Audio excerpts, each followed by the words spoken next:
일본의 사이토 다카시라고 하는 분이 쓴 책입니다.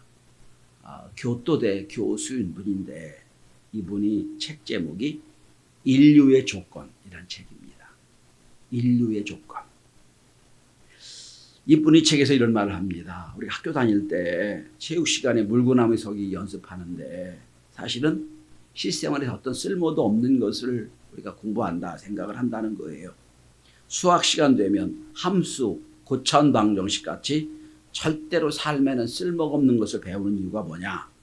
예수도 마찬가지다. 왜 생활에는 필요 없는 것을 배우느냐? 이 말은 이분은 얘기합니다. 무엇인가 숙달되는 법을 배우는 데 있다라고 말합니다. 그리고 숙달을 통하여 일반적인 이치를 스스로 터득하게 하는데 목적이 있다 말합니다. 그러면서 이런 말을 합니다. 인생은 얼마나 쉽게 숙달하는 것에 대한 이치를 깨닫고 그 비결을 내 것으로 만드냐에 달려있다라고 말합니다. 이 책은 단순합니다. 이분은 일생을 살며 공부하며 인생 숙달에 이르는 비결을 세 가지 힘으로 요약을 합니다. 첫째, 훔치는 힘. 둘째, 실행하는 힘. 셋째, 요약하는 힘. 훔친다니요 라고 말하죠. 모방이라는 얘기입니다. 여러분 가만히 보세요. 운동선수들이 뛰어난 선수들은 여러분 더 뛰어난 선수를 모방을 합니다. 그리고 배웁니다. 내 것으로 만들어냅니다. 그리고 그걸 활용을 합니다. 여러분 그 야구 선수를 보면 공 하나를 던지면서 기술이 있거든요. 그러니까 쉽게 기술을 안 가르쳐줘요. 기술을 누군가 열심히 배웁니다. 그걸 모방을 합니다. 훔치는 거예요. 그래서 내 것으로 만들어요. 인생은 훔치는 힘이라는 거예요. 처음에 글 읽고 이게 뭔 얘기를 하는 거예요 도대체 훔치다니. 근데 이해가 되더라고요. 여러분 옛날 장인 도제 시대에 장인들이 도제가 와가지고 배우잖아요. 안 가르쳐주잖아요. 도제는 여러분 등 뒤로 어깨 너머로 배웁니다. 하나하나 모방하죠. 그리고 내 걸 만들잖아요. 더 뛰어난 사람이 되죠. 훔치는 힘이라는 거예요. 또 두 번째는 실행하는 힘. 아무리 좋은 기술 능력을 내 것으로 하면 무슨 의미가 있냐는 거예요. 그걸 실행하지 않고 갖고 있으면 의미가 없다. 철저하게 내가 실행해서 행동으로 옮겨서 내 것으로 열매 맺는 힘, 실행의 힘. 세 번째는 요약의 힘이라고 말합니다. 이게 무슨 얘기냐면 물론 책을 많이 읽고 요약하는 건 중요하지만 어떤 사건을 쫙 나타냈을 때 핵심을 포인트 찾는 거예요. 이 문제는 이게 핵심이다. 그걸 찾아내는 게 힘이라는 거예요. 인생은 세 가지다. 그럴듯해요. 맞다고 생각을. 그러니까 18년 전에 이미 다 절판된 책이 다시 복간돼서 판매되고 있지요. 어떻게 보면 여러분 지난주 우리가 기도원 얘기를 함께 나눴잖아요. 기도원의 실패 이유가 뭡니까? 왜 실행력이 없는 거예요. 넌 큰 용사다. 넌 용맹스러운 전사다 했는데 스스로 깨닫지 못하는 거예요. 그리고 주저주저 하는 거예요. 그게 문제가 있었지. 어떻게 보면 말씀 전하는 것도 여러분 가장 쉬운 건 성경의 이야기를 훔치는 거예요. 아, 이런 인물이 이렇게 했다. 요약해서 여러분께 전달해 주는 거죠. 아, 이게 힘이다. 이렇게 해보자. 이게 아니겠어요? 오늘 본문 들어갑니다.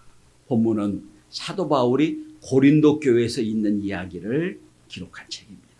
부분입니다.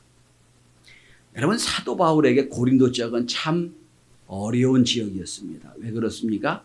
고린도전서 2장이 우리가 다 공부했습니다. 수요일날 공부했는데 여러분 아덴 지역에서 복음 전하다가 철저하게 실패했어요. 아덴은 여러분 철학이 아주 많이 발전된 곳이기 때문에 가보니까 철학적으로 막 자기가 승리할 것 같으니까 너희가 알지 못하는 신에 대해서 얘기하겠다고 철학적으로 접근했다가 그냥 꼼짝도 못하죠. 예수 얘기도 못 전하고 그냥 도망가 버리죠. 그리고 도망 나온 곳이 고린도예요. 도망 나온 곳입니다. 여러분 처절하게 실패하고 두려워 떨었던 그곳에서 사도 바울은 다시 한번 일어납니다. 그리고 우리가 아는 대로 고린도 교회를 세웁니다. 실패 자리가 성공의 자리가 되고요. 도망했던 자리가 은혜의 자리가 되는 거예요. 그럼 저는 말씀을 함께 나눕니다. 도대체 어떤 요소가 있었기에, 어떤 다른 게 있었기에 실패한 자리가 성공의 자리가 됐냐는 겁니다. 어떤 요소가 있었기에 그가 저저렇게 떨며 도망했던 그 자리가 성령의 자리가 됐는가 하는 거예요. 첫째로 사도 바울은 동역자들과 함께 주의 일을 감당했습니다. 동역자들과 함께 했습니다. 여러분, 구원은 홀로 이루어집니다. 단독적으로 하나님과 1대1 관계에서 구원을 받아요. 구원은 집단 구원이 아니에요. 개인 구원입니다. 그런데 복음 사역은 협력해 이루는 거예요. 교회는 2명 이상이죠. 협력하는 거예요. 합동하는 거예요. 여러분, 바울은 위대한 사역자입니다. 그런데 바울 혼자였다면 못할 하나님의 일이 참 많았어요. 바울은 늘 혼자 이야기하는 게 아니라 늘 함께 동역하는 사람이 있었어요. 자, 오늘 본문을 보십시다. 제가 오늘 5절 읽었지만 1절부터 한번 보겠습니다. 여러분, 1절 한번 보십시오. 그 후에 바울이 아덴을 떠나 실패했던 아덴에서 철저하게 모욕당했어요. 아덴을 떠나 고린도에 이르렀어요. 도망 나왔다는 거예요. 고린도 지역에. 거기서 누구 만납니까? 가장 어렵고 힘들었던 때 누구를 만나죠? 2절 3절에 보면 아굴라 브리스가 부부를 만납니다.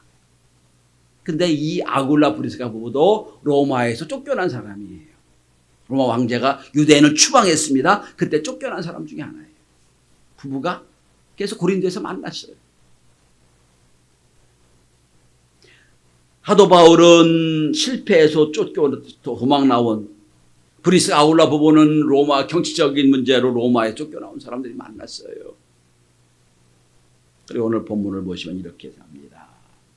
자, 3절에 보시면 생업이 같음으로 함께 살며 일을 하니 천막을 만드는 일이 함께 했던 사람들이. 그래서 업이 같았어요. 그래서 함께 일하다 보니까 거기서 어떤 일이 벌어집니까? 여러분, 4절에 보면 이 사도 바울이 다시 기운을 찾습니다. 은혜를 회복하고 4절에 보면 안식일마다 회당에서 말씀을 전하게 됩니다. 그러니까 1절과 4절 사이에 누가 있었습니까? 브리스가 아굴라 부부가 있었던 거예요. 그를 위로해주고 그를 격려해주고 지지해주고 그에게 지친 그를 위로해줘서 그가 다시 말씀을 전할 수 있는 계기를 만들어줬어요. 회복시켜 준 거예요. 자, 그리고 오늘 본문을 보십시다. 이제 5절을 보시면 실라와 디모데가 내려 같이 옵니다. 사도 바울이 아데네에서 좀 더 있을 줄 알았던 것 같아요. 그래서 사도 바울이 아데네에서 복음 전하는 걸 놔두고 조금 있다가 합류하려고 했는데 도망 나와버렸거든요. 급하게 도망 나왔으니까 브리스 아굴라보가 나중에 뒤쫓아온 거예요. 지금. 자, 보십시다. 5절 주목해 보십시오. 실라와 디모데가 마게도냐부터 내려오매 원인입니다. 이유입니다. 바울이 하나님의 말씀에 붙잡혀 예수는 그리스도라 밝히 증언하니 내려오는 것과 사도 바울이 담대히 맞춰나가는 것과 인과관계가 있다는 거예요. 무슨 얘기입니까? 브리스가 아굴라 부부도 있었고 그 다음에 오늘 5절에 신라가 누굽니까 여러분? 예수 전하다가 감옥에서 함께 갇혀서 매를 함께 맞았던 믿음의 동료예요. 디모데가 누구죠? 사도 바울의 영적인 아들이죠. 그러니까 이들이 함께 모여서 사도 바울이 힘을 얻었다는 거예요. 그래서 이제는 말씀 전하는 정도가 아니라 요 5절에 보면 예수가 그리스도라 밝게 전하는 자리에 이르는 겁니다. 이게 동역자 힘이에요. 여러분, 무슨 일을 할 때 꼭 3가지 인물이 나옵니다. 첫째는 반대하는 사람이 있어요. 이 사람 잘 되는 걸 싫어해요. 무조건 반대합니다. 두 번째는 관망하는 사람이 있어요.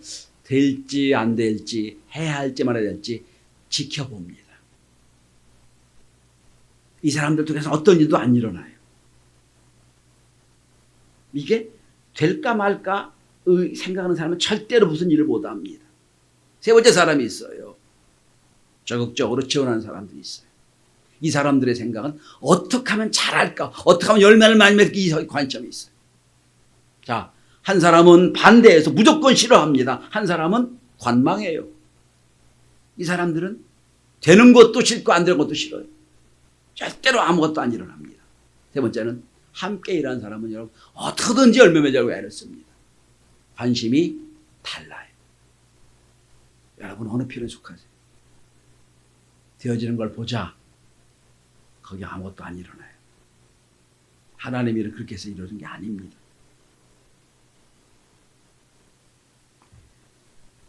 어제도 여성교 회원들이 전도를 했습니다. 무리주를 가지고 지역을 다녔는데 올해 이번에는 여성교 회장님이 아주 열심인 것 같아요. 장로님하고 우리 박은정 집사가 했는데 여러분 함께 모여 주의를 감당할 때 거기 역사는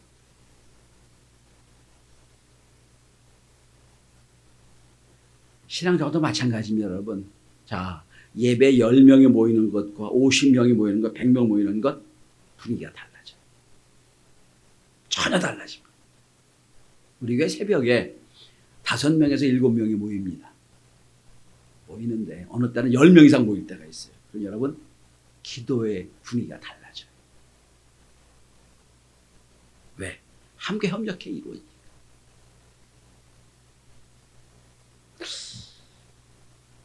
제가 권사님 이상 임직을 할 때 꼭 서약을 받는 게 하나 있어요. 우리 교회 여러분 집사, 권사, 장로의 직임이 딱 기준이 돼 있어요. 집사, 주일을 성수하는, 권사, 모든 예배에 참석하는 딱 규정이 돼 있어요. 그리고 오케이 하고 권사가 된 거거든요. 장로가 되고. 우리 교회 권사님이 19분이에요. 명예 권사님 빼고. 그분들이 오후 예배와 수요 기도에 참여하면 우리 교회 배가 될 겁니다. 그게 아니에요. 왜 그럴까? 하나님의 약속을 했는데. 물론 바쁜 것도 있고 힘든 것도 있겠지만. 그죠? 여러분, 우리 교회가 고린도에 있던 사도 바울의 놀라운 역사를 이루는 것을 체험하고 싶다면 여러분이 적극적으로 지원하는 지원자가 되어야 됩니다. 그럴 때 주일을 감당하는 거예요. 자, 두 번째입니다. 자, 다시 한번 보십시오. 첫째는 동역자가 있었고요. 동역자가 함께 일했고요. 두 번째는 사도 바울 개인의 입장에서 어떻습니까? 동역자 입장은 외부적으로 함께 하는 거고요. 사도 바울 개인적으로 볼 때는 5절을 주목해 보십시오. 바울이 하나님의 말씀에 붙잡혀 사도 바울 스스로는 말씀에 붙잡혀 주의를 감당했습니다. 말씀에 붙잡혔다. 내적인 확신이 있었다는 거예요. 말씀에. 인간은 무엇인가 붙잡혀 사는 존재입니다. 괴테는 이런 말을 했습니다. 인생은 어떤 존재에게 끌려다니는 존재다라고 했어요. 괴테는 그 어떤 존재를 권력이라고 얘기했습니다. 끌려다니는 존재라는 거예요. 여러분, 세드백 처치의 비카이비스 목사님은 현대인이 끌려다니는 5가지를 이렇게 요약합니다. 제가 여러 번 말씀드렸죠. 첫째는 죄의식. 과거에 저지른 죄 때문에 끌려다니는 거예요. 늘 죄의식 속에서. 그러니까 죄를 헤어날 방법이 없어요. 그래서 여러분, 하나님이 은혜 주실 때, 회개했을 때 잊혀지는 은혜도 구하시길 바랍니다. 잊혀지는 은혜도 있어야 돼요. 자꾸 기억나는 게 아니라 싹 지워버립니다. 둘째는 원한과 분노입니다. 원한과 분노 때문에 적극적으로 뭔가 하려고 하죠. 사실은 내면은 썩고 있는 거예요. 제일 제가 불쌍한 사람이 뭔지 아세요? 와신 상담으로 일평 보낸 사람이에요.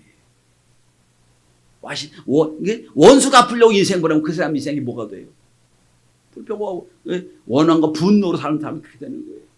세 번째는 공포와 두려움이에요. 원한과 분노가 과거라면 공포와 두려움은 앞을 향하여 갈 때 두려워하는 것. 그리고 네 번째는 물질이라고 그랬어요.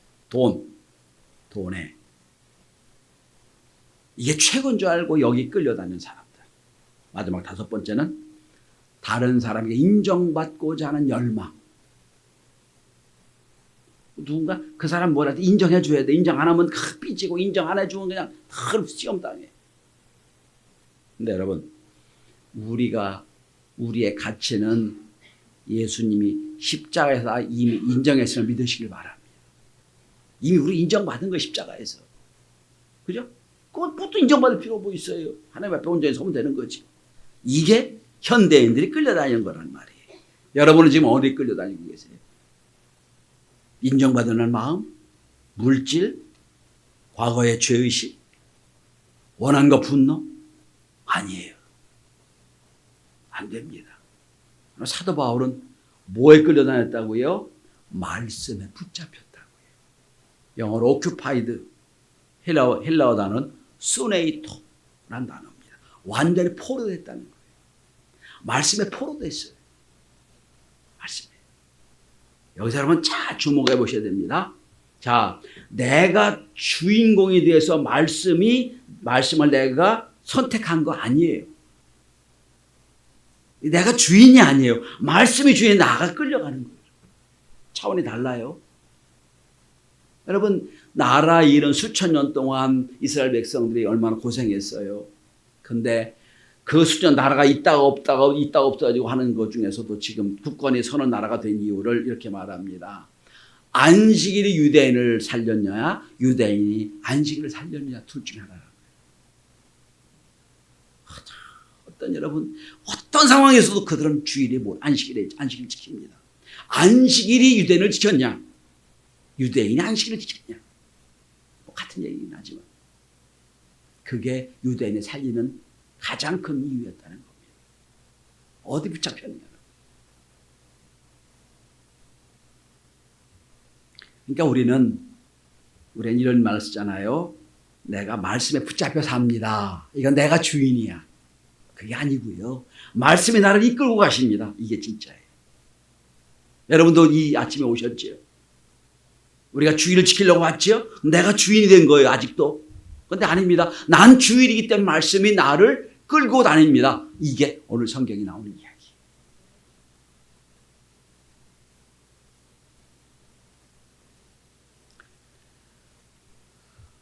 저는 말씀에 붙잡혀 인간으로서 할 수 있는 위대한 일을 한 사람 중에 베드로를 생각합니다. 오병이어 기적이 일어나는 그날 사람들이 모이니까 예수님이 제자들을 먼저 배를 타고 건너편으로 가라고 말씀하세요. 그래서 막 빨리 정리하고 제자들을 12명을 배를 태워서 건너편으로 보냅니다. 그런데 그날 풍랑이 일었어요. 밤이 되어가는 게 예수님 걱정이 돼요. 제자들을 먼저 보냈는데. 그래서 풍랑 치는 밤에 건너편으로 제자들을 보러 오십니다. 풍랑 치는 날 예수님의 무리를 걸어오시는 거예요. 사람들은 그걸 보고 막 유령이다 그러는데 베드로가 딱 보고 예수님 같아요. 이런 말을 합니다. 베드로가 마태복음 14장 28절이에요. 주여 만일 주님이시라면 나를 명하사 무리로 오라 하소서. 주님이시라면 나를 명령하사 무리로 오라 하십시오. 이게 베드로의 신앙 고백이에요, 여러분. 여러분, 베드로가 예수님처럼 내가 무리를 걸어서 능력 달라고 그렇게 안 했어요, 여러분. 나 무리를 걷게 달라고도 안 했어요. 그건 나에게 능력 달라는 얘기 그게 아니고 주여 나를 명령하사 말씀하시면 내가 무리를 걸을 수 있겠습니다. 이게 말씀에 끌려다니는 사람 이야기.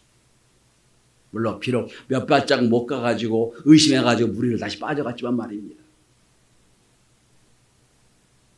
22세기 들어와서 심리학에 큰 도전이 된 하나의 주제가 있습니다. 이제 거의 정설이 돼버렸죠. 몰입이라는 겁니다. 몰입. 영어로 플로우. 미국 심리학회장 여기만 미하이 칙센미하이가 처음 주장을 했고 거의 지금 정설이 됐습니다. 쉬운 얘기입니다. 인생은 몰입할 때 인생의 밀도가 높아지고 몰입할 때 행복해지고 몰입할 때 효과가 있다는 겁니다. 인생은 몰입의 결과다. 이런 말을 합니다. 그래서 이런 말을 합니다. 이제는 워크 하드 시대가 아니라 think 하드 시대다. 열심히 일하는 시대가 아니라 생각을 깊이 하는 시대다. 몰입이라고 표현합니다. 그래서 아인슈타인, 뉴턴, 빌 게이츠, 워런 버핏 모든 사람들의 공통적인 특징은 집중력이 있다는 거예요. 몰입이죠, 여러분. 집중력. 여러분 오늘 본문을 한번 보십시오. 말씀에 붙잡혔다고 그랬어요. 의심할 여유도 없고요. 그냥 말씀의 포로가 된 거예요. 현대로 말하면 몰입한 거고요. 신학적으로 말하면, 신앙적으로 말하면 예수의 포로가 된 거고요. 여러분 예수 믿는 것도 그래야 돼요. 말씀 듣는 제가 설교를 25분 정도 하거든요. 그러면 여러분 얼굴 보면 어떤 친구는 죄송합니다. 친구 예중의 친구는 말씀 전하기도 전에 눈 감고 앉았어요. 이렇게 앉았어요. 빨리 지나가라. 어떤 분들은 집중해서 들어요. 거기 역사가 있다고 생각을 해요. 수업을 하도 많이 해보니까 여러분 수업 시간에 딱 보면 수업하는 태도를 보면 그 사람이 어떤 능력을 알 수 있어요. 딱 보면 알아요 벌써. 하나님은 안 것일까요? 자, 이제 여러분 말씀에 붙잡혔어요.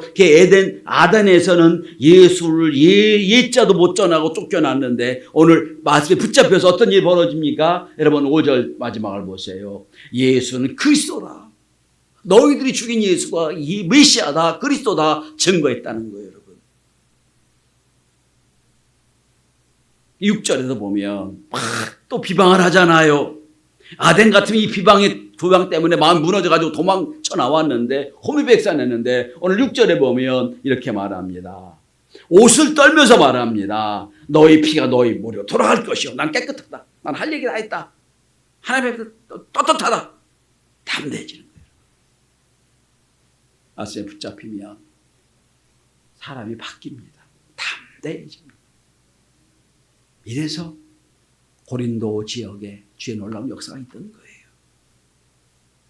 마지막 세 번째입니다. 자, 동역자들과 함께 사도 바울을 도왔어요. 힘이 났어요.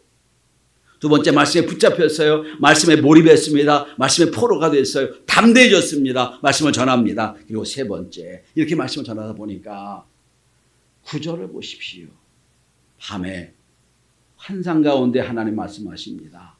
두려워하지 말며 침묵하지 말며 말하라. 내가 너와 함께 있음에 이 성 중에 내 백성이 많다. 하나님 말씀하시나 두 가지 말씀을 하세요. 첫째는 내가 너와 함께 하겠다. 두려워하지 말라. 비난하는 사람이 있을 거야. 반대하는 사람이 있을 거야. 걱정하지 마. 내가 너와 함께 하겠다. 여러분 인생 행복이 뭘까요?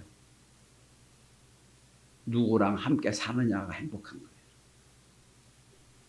여행이 기쁜 여행이 되려면 좋은 배를 타고 좋은 비행기를 타고 좋은 차를 타고 하는 게 중요한 게 아니라 여행을 함께하는 사람과 행복해야 돼요. 사람 문제예요. 근데 여러분 행복은 마음에 맞는 사람과 함께하는 게 행복이라면 예수님 하나님 말씀하시면 내가 너와 함께하겠다. 그럼 끝이잖아요. 더 이상 바랄 게 없어요. 내가 너와 함께하겠다. 두 번째, 이 성 중에 구원할 바가 많을 내 백성이 많을 거다. 하도 바오라, 네가 하는 일이 그냥 어려운 일이 아니야. 내 백성을 찾고 내 백성을 구원시키는 일이야. 이 백성이 많아, 내 백성이 많아. 너 아직 할 일이 많아. 너 아직 하나님 앞에 네 사역이 쓰이고 있어. 여러분 우리 인생의 의미가 뭐예요? 내가 하는 일이 하나님의 앞에 귀하게 쓰이고 있다는 것 인정받는 거잖아요. 그죠? 내가 백날 열심히 수고했는데 너 헛것이야 그러면 얼마나 인생이 허무해요. 열심히 지금 하다 바울이 전화 복음 전합니다. 그때 하나님 말씀하시다. 그래 잘하고 있어. 이 백성이 이 지역에 내 백성이 많아. 인정해 주신 거잖아요. 최근에 한 설문조사에 의하면 30대 직장인의 88%가 아무래도 내 인생 잘못 굴러가고 있다는 생각을 한답니다. 5명 중 2명은 만성 우울증에 시달리고 10명 중 1명만이 현대 직장, 현재 삶의 행복을 느낀다는 거예요. 한국이 참 위기라고 생각을 합니다. 가장 큰 원인이 뭘까요? 지금 내가 하는 일에서 행복을 느끼려고 하질 않아요. 빨리 끝내놓고 일 빨리 끝내고 다른 것으로 행복하려고 듭니다. 절대로 안 되는 일입니다. 여러분, 인생은 30%의 잠, 20%의 여가 활동과 50%의 일로 채워진다고 합니다. 인생 50%는 일하고 30%는 자고 20%만 여가 활동하는 거예요.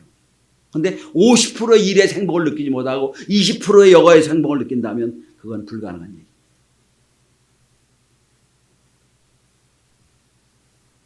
사도 바울은 지금 고린도 지역에서 복음의 역사를 하면서 행복을 느낀다고 생각을 해요.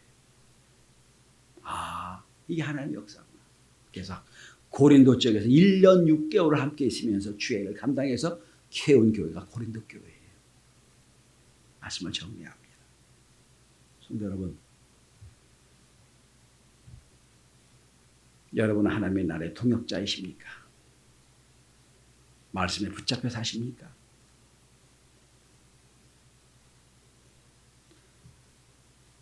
오늘 하나님이 내가 너와 함께 하겠다. 내가 할 일이 많다. 내 백성이 많다. 내가 주의 일을 감당할 때 하나님 인정해 주시는 걸 믿으십니까? 오늘도 이 지역에 아직도 내 백성이 많다라는 음성이 여러분에게 들려져서 우리도 주의 일을 함께하는 저와 여러분이 다 될 수 있기를 주의 이름으로 축원합니다. 기도합니다.